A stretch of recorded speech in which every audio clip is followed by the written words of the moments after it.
নমস্কার, আমি জয়িতা। আমার চ্যানেল জয়িতার সুখী গৃহকোণ ব্লগে আরেকটি নতুন দিনের গল্প নিয়ে চলে এলাম আপনাদের সামনে। আশা করি সকলে ভালো আছেন। আজ আমরা চলেছি সাফারিতে। আমাদের সাফারি কেমন ছিল সেই গল্পই আজ করব আপনাদের সঙ্গে।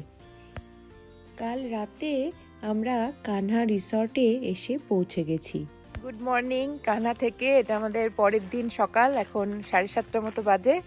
সবাই ঘুম থেকে উঠে আমরা একটু হাঁটতে বেরিয়েছি। এত সুন্দর চারিদিকের পরিবেশটা না, মানে দেখেই মনটা ভালো হয়ে যাচ্ছে। পাখি ডাকছে চারিদিকে, শান্ত একদম নিরিবিলি, রোদ উঠেছে। কারণ আপনাদের একটু ঘুরিয়ে দেখাই। এটা হেঁটে হেঁটে যাচ্ছে, যদি একটা ছোট মোটো একটা বাঘ টাক পায় সাথে করে নিয়ে যাবে। ওই জন্য বডিগার্ডও নিয়ে যাচ্ছি সঙ্গে করে, যদি ধরবে না, বাঘ যদি অ্যাটাক করে তাহলে। তোমাদের কেমন লাগছে? আমাদের তো খুব ভালো লাগছে, এই জায়গায় প্রথম আসা। হ্যাঁ, খুব ভালো লাগছে। আর রিসর্টটাও খুব সুন্দর, চারিদিকে এতটা খোলা জায়গা, নানা রকম অ্যাক্টিভিটিসও আছে।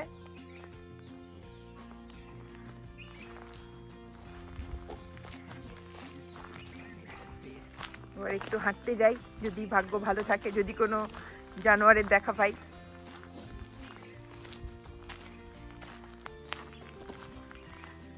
দেখো এই গাছের ফাঁক দিয়ে রোদটা কি সুন্দর লাগছে। আমাদের রিসর্ট থেকে খানিকটা হেঁটে এগিয়ে এসেই এই বড় রাস্তায় ওঠা যায়। এখানে বেশ কিছু দোকানপাট আছে, এই টুকটাক জিনিসপত্র পাওয়া যাচ্ছে, কয়েকটা ওষুধের দোকান আর কিছু খাবারের দোকান।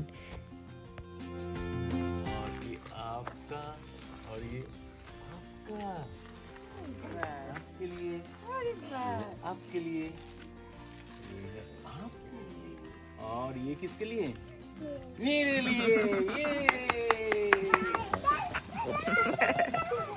Bye bye bye bye. হেঁটে এসে এই জায়গাটায় আমরা ব্রেকফাস্ট করতে বসেছি। দেখুন, পাশেই একটা সুইমিং পুল, তার পাশে বসার জায়গা, বেশ ভালো লাগছে।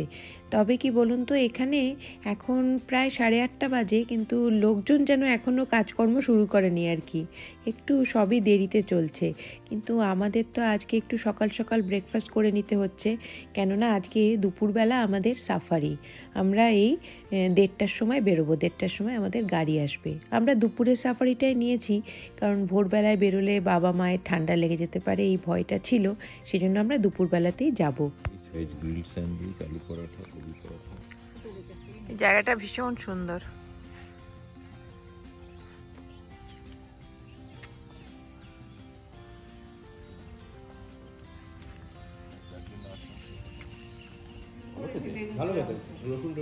সকালবেলা ব্রেকফাস্টে আলুর পরোটা, আর এখানে একটু এই নেওয়া হয়েছে, আর ওটা দিয়ে মা একটু মুড়ি খাচ্ছে, তাই মা আলু ভাজা দিয়ে মুড়ি খাচ্ছে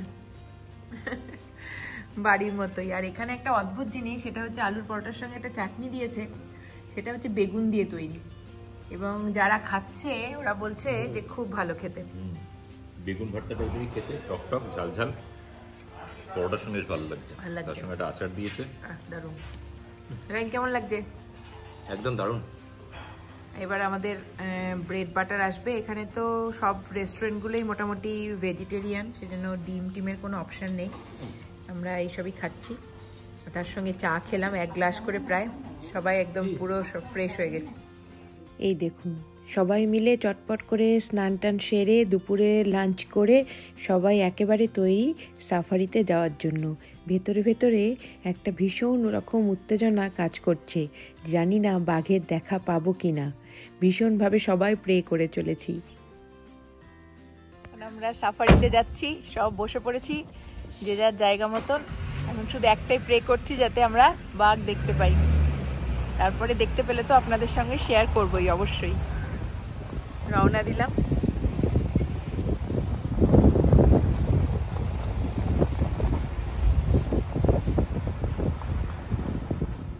আমাদের রিসর্ট থেকে বেরিয়ে এই 10-15 মিনিট গিয়ে একটা জায়গায় পৌঁছতে হবে, যেখান থেকে কিনা সবাইকার আইডি প্রুফ দেখিয়ে জঙ্গলে ঢোকার জন্য একটা করে পারমিট নিতে হবে। অবশ্য এগুলো যিনি ড্রাইভার ছিলেন উনি সমস্ত কিছু করছিলেন, আর ওই জায়গা থেকে একজন গাইডও উঠবেন আমাদের গাড়িতে। এই দেখুন, আমরা ওই যেখান থেকে বলছিলাম না যে পারমিট নিতে হবে, সেই জায়গাটায় এসে পৌঁছে গেছি। এবার উনি আমাদের কাছ থেকে আমাদের সমস্ত আইডি প্রুফ নিয়ে ওখানে গিয়ে লাইন দেবেন, তারপরে গাড়ির জন্য পারমিট পাওয়া যাবে। এই প্রত্যেকটা সাফারির গাড়ি এখানে এসে ওয়েট করছে, তারপরে পারমিট নেওয়া হয়ে গেলে এক এক করে সমস্তগুলো এবারে কোর এরিয়ায় ঢুকে যাবে। এবার আমরাও সবাই বসে পড়েছি যে যার গাড়ির জায়গা মতো, কেননা একটা গাড়িতে 6 জনের বেশি ওনারা অ্যালাউ করেন না। তা আমাদের সেজন্য 2টো গাড়ি নিতে হয়েছিল। অ্যাকচুয়ালি এখন আমরা 6 জনই আছি। আসলে আমার ভাইয়ের বউ একটা বিশেষ কারণবশত আসতে পারেনি ওর বাচ্চাটাকে নিয়ে, তা সেই জন্য তখন আমরা মোটামুটি এই 8 জন মতো ছিলাম বলে আমাদের 2টো গাড়ি বুক করতে হয়েছিল। তা এখন সেই জন্য 2টো গাড়ি নিতে হয়েছে, কিন্তু আর যেভাবে গাড়িতে মানে যখন বুকিংয়ের সময় যেভাবে নাম থাকবে ঠিক সেইভাবেই আপনাদের গাড়িতে বসতে হবে। ওই জন্য একটা গাড়িতে আমি, রাইন, নিরুপম আর আমার বাবা বসেছি, আর আরেকটা গাড়িতে আমার ভাই আর আমার মা বসেছে। এইভাবে 2টো গাড়ি নিয়ে আমরা এই জঙ্গলের ভেতরে ঢুকে এলাম। দেখুন কি সুন্দর। আর একটা জিনিস কি বলুন তো, এইগুলো আমরা অনেক দিন আগে থেকেই বুকিং করেছিলাম, কেননা এগুলো মানে সঙ্গে সঙ্গে পাওয়ার চান্স খুব কম থাকে, গাড়ি অত বেশি নেই। সেই জন্য আপনারা যদি কেউ যেতে চান এগুলো অনলাইনে অনেক দিন আগে থেকেই বুক করে নেবেন।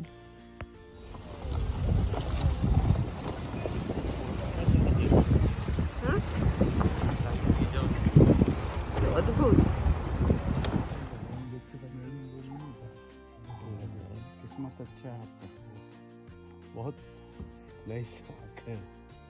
हम तो उधर दूर थे, तो हम लोगों ने कहा क्या देखिए चैटिंग होता है मैडम, ऐसा बैठता है बैठा जी मोटा पेड़ के सामने, दाढ़ी उठो बाकी दाढ़िया दाड़ा यहीं से अपन गए हैं, देखें मोटा पेड़ है देखा।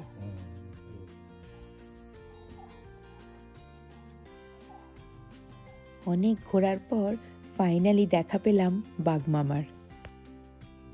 एकदम सट के बैठा है किल के चक्कर में, शिकार के चक्कर में था ये। अच्छा देख के रहे बोलिए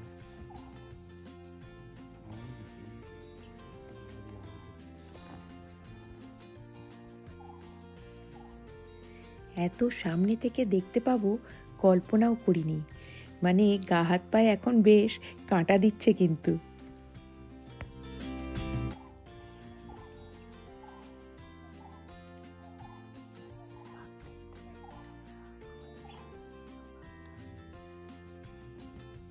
ओए बाबा आवाज मत करो, देख कर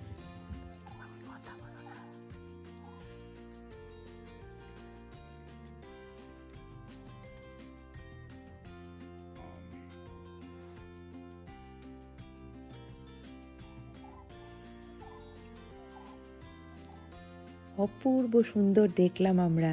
আমাদের এই বেড়ানোটা যেন এটাতেই সার্থক হয়ে গেল। আর একটা কথা আপনাদের জানিয়ে রাখি, আমাদের গাড়িটা এই দিকে এসছিল আর মা আর ভাইয়ের গাড়িটা অন্যদিকে গেছিল। সবচেয়ে বড় কথা, ওরাও বাঘ দেখতে পেয়েছে, অন্য আরেকটি।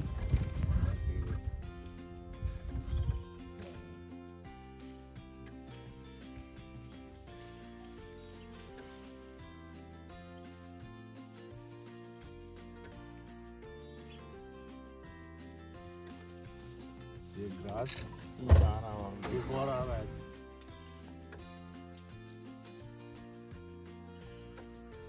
एमपी का स्टेट एनिमल है ये, और ये हार्ड ग्राउंड